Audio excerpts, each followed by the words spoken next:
चतुर्विंशत्यधिकशतमोऽध्यायः। शर्याति के यज्ञ में च्यवन का इंद्र पर कोप करके वज्र को स्तंभित करना और उसे मारने के लिए मदासुर को उत्पन्न करना।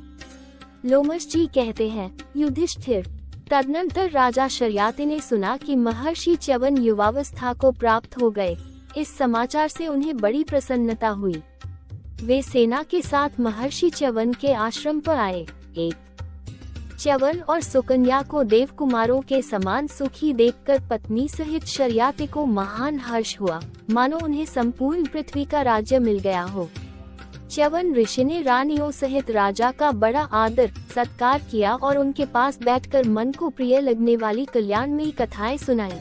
2-3 युधिष्ठिर, तत्पश्चात भृगुनंदन च्यवन ने उन्हें सांत्वना देते हुए कहा, राजन, मैं आपसे यज्ञ कराऊंगा, आप सामग्री जुटाइए। 4 महाराज, ये सुनकर राजा शर्याति बड़े प्रसन्न हुए और उन्होंने च्यवन मुनि के उस वचन की बड़ी सराहना की।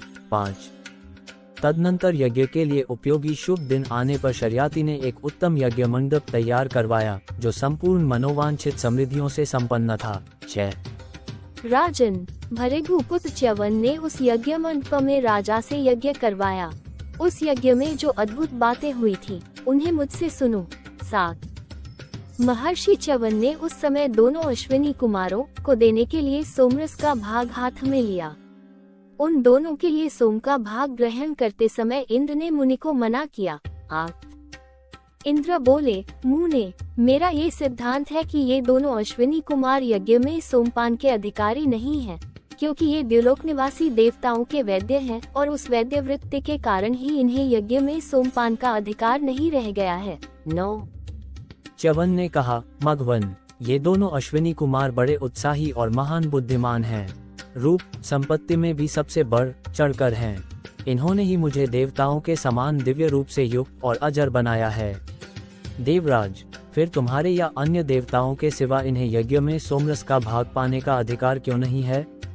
पुरंदर, इन अश्विनी कुमारों को भी देवता ही समझो। 10-11 इंद्र बोले, ये दोनों चिकित्सा कार्य करते हैं और मनमाना रूप धारण करके मृत्युलोक में भी विचरते रहते हैं, फिर इन्हें इस यज्ञ में सोमपान का अधिकार कैसे प्राप्त हो सकता है? 12 लोमश जी कहते हैं, युधिष्ठिर, जब देवराज इंद्र बार बार यही बात दोहराने लगे, तब भृगुनंदन च्यवन ने उनकी अवहेलना करके अश्विनी कुमारों को देने के लिए सोमरस का भाग ग्रहण किया। 13 उस समय देववैद्यों के लिए उत्तम सोमरस ग्रहण करते देख इंद्र ने च्यवन मुनि से इस प्रकार कहा। 14 ब्रह्म, यदि तुम इन दोनों के लिए स्वयं सोमरस ग्रहण करोगे तो मैं तुम पर अपना परम उत्तम भयंकर वज्र छोड़ दूंगा। 15 उनके ऐसा कहने पर च्यवन मुनि ने मुस्कुराते हुए इंद्र की ओर देखकर अश्विनी कुमारों के लिए विधिपूर्वक उत्तम सोमरस हाथ में लिया। 16 तब शचीपति इंद्र उनके ऊपर भयंकर वज्र छोड़ने लगे, परंतु वे जैसे ही प्रहार करने लगे, भृगुनंदन च्यवन ने उनकी भुजा को स्तंभित कर दिया। 17 इस प्रकार उनकी भुजा स्तंभित करके महातेजस्वी च्यवन ऋषि ने मंत्रोच्चारण पूर्वक अग्नि में आहुति दी। वे देवराज इंद्र को मार डालने के लिए उद्यत होकर कृत्या उत्पन्न करना चाहते थे। 18 च्यवन ऋषि के तपोबल से वहां कृत्या प्रकट हो गई। उस कृत्या के रूप में महापराक्रमी विशालकाय महादैत्य मद का प्रादुर्भाव हुआ, जिसके शरीर का वर्णन देवता तथा असुर भी नहीं कर सकते। उस असुर का विशाल मुख बड़ा भयंकर था। उसके आगे के दांत बड़े तीखे दिखाई देते थे। उसका थोड़ी सहित नीचे का ओष्ठ धरती पर टिका हुआ था और दूसरा स्वर्गलोक तक पहुंच गया था। उसकी 4 दाढ़ें 100 योजन तक फैली हुई थीं।